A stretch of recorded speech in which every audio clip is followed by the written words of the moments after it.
An air quality study published last November reached a promising conclusion. The researchers found that most sulfates in the Fairbanks area are directly emitted, rather than a result of atmospheric reactions which are more difficult to control.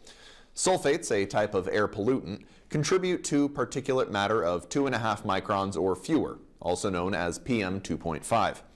But the research left a question on the table.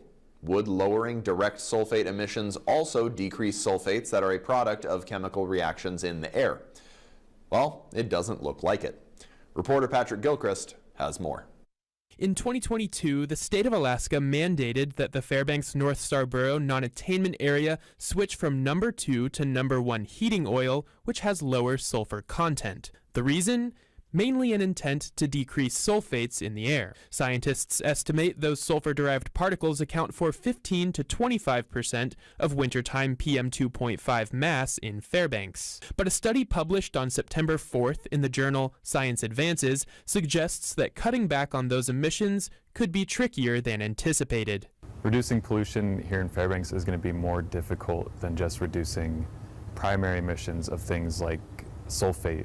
Primary sulfates emerge as a fuel that contains sulfur is combusting. Secondary sulfates follow a different timeline. They take shape when the sulfur has already been emitted and then reacts within the atmosphere. The idea that shrinking primary sulfate emissions won't translate to a proportionate improvement in air quality might seem counterintuitive. Here's why it's not, at least in Fairbanks. As you reduce species like sulfate, more secondary formation of species can form and kind of offset the gains that you get by reducing those primary emissions. That's because of an upward shift in pH levels, or in other words, a drop in the air's acidity.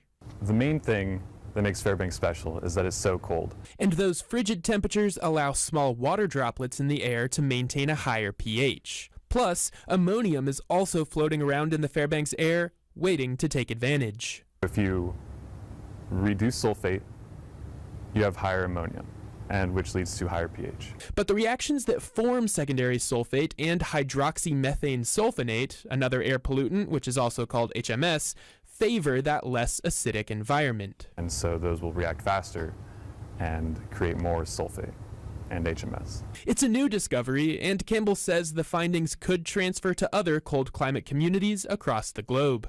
This can also apply to other Arctic regions as long as it's very cold and they have some sort of chemical species that can raise the pH. I'm Patrick Gilchrist, reporting for News Center Fairbanks.